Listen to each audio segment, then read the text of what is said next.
Hey, it's Drybear. The wait is almost over. Hogwarts Legacy is upon us. We're a mere few days away from the early access and a week away from the global access for the game. So today we're gonna go through some general topics and things you need to know about the release this week and things that you should prepare and can do right now to make sure you're ready to go. As always, if you have any questions or comments for me, you'll find me live every day on twitch.tv/Drybear. Come by and say hi. Let's start with probably the most important question people had. They took a while to confirm these dates and times specifically, but they have officially confirmed the release times for the game on the platforms itself. So keep in mind, there's a couple caveats that you need to know about here. First of all, if you only have the standard edition, you know that it's going to be coming out for you February 10th, that Friday. But the consoles version of the game gets access before PC. I'm gonna be playing on PC, so I'm a little bummed about this, but it is what it is. So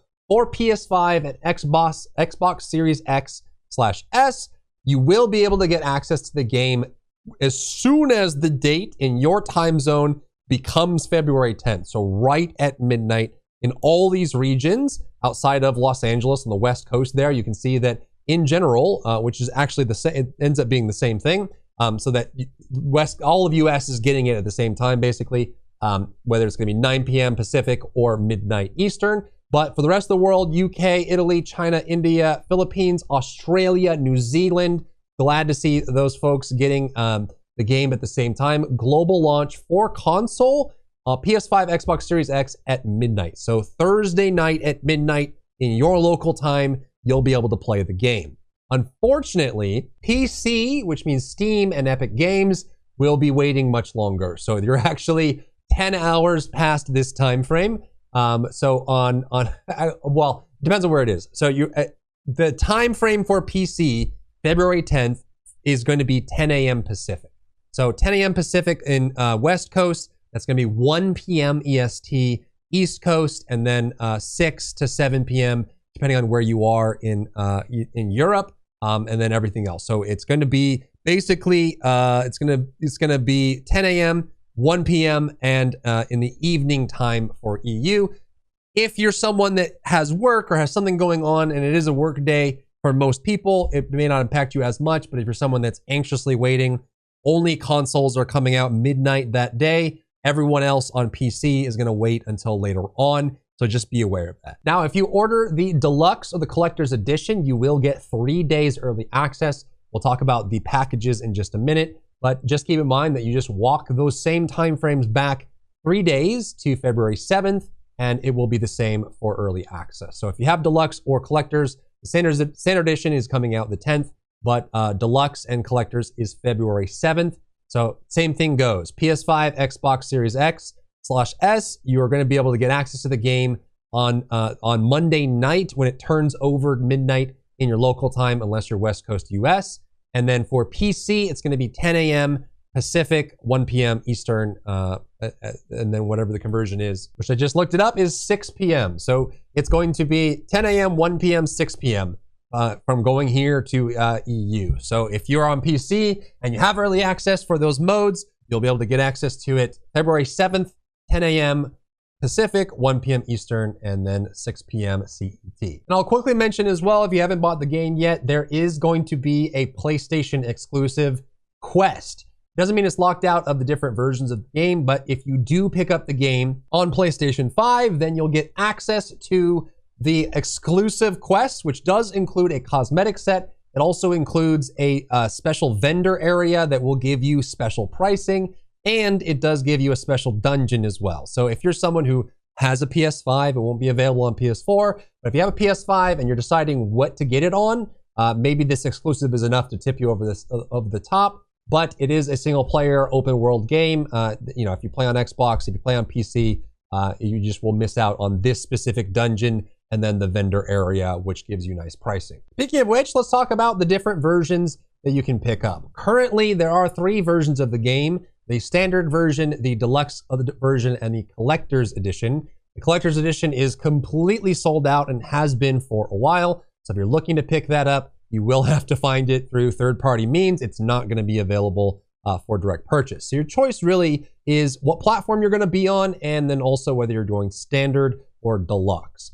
I would argue that the deluxe version of the game, if you're super hyped about this and you're excited about the game, the deluxe version is $10 more. It's definitely worth it. Not only do you get special cosmetics and all kinds of really unique unlocks for the game, but you also get the 3-day early access that we talked about earlier. 3 days ahead of time, you can start playing the game and enjoying it while everyone else in the world is waiting. And on top of that, you get some nice dark arts unlock like the arena and special content. So it's pretty cool. I mean, you get some pretty big changes for that. Now on PC, the standard edition is $60. On console, it starts at $70. And then the deluxe is going to be $10 more at $80. But that is your determining factor. Do you want standard? If you don't really care about the extra content, you don't care about the cosmetics, and you don't really care about early access, maybe standard edition is for you. But if you want the early access and the special goodies, maybe think about picking up deluxe. And then also what platform you're going to play on changes because there is a PlayStation exclusive,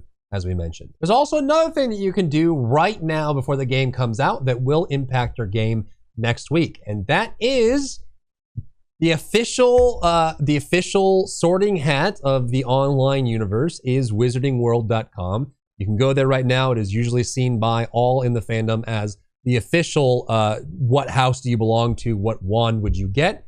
If you use Wizarding World to take their quiz and get your house designation and your wand, you can then link that account to your WB Games account and actually get those put into game. And by doing so, you actually unlock a special beaked mask cosmetic and a Harry Potter fan club robe when you link that account as well. So right now, if you haven't done your sorting, you can do it online on Wizarding World. And then for the launch, you can link those accounts together and not only have, for some people that it might enrich their experience if they feel like, hey, the official, the online official resource for choosing my house and my wand, I'm going to keep those and it'll be imported directly into game. And you get a special cosmetic set for doing so. So that's something you can do right now before the game comes out and still have that. It's optional, of course, but it is some extra goodies. The last thing I'll leave you with is how to play the game. I mean, there's going to be several different ways to play the game. So let's talk about the campaign, the open world aspect, and some of the systems that may or may not influence how you play. Because some people like to plan out their RPG process before they actually get into the game. So first off,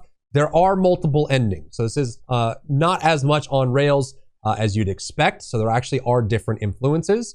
And as you go about the game and make choices, you will be able to have different impacts on the story based on those choices that you make. So choosing to do a quest, not choosing to do a quest, choosing to assist someone, choosing to ignore someone, there's going to be those pathways that may influence the final result in how you get your ending, and we'll give you some replayability as well if you want to have a different outcome the next time you go into the game.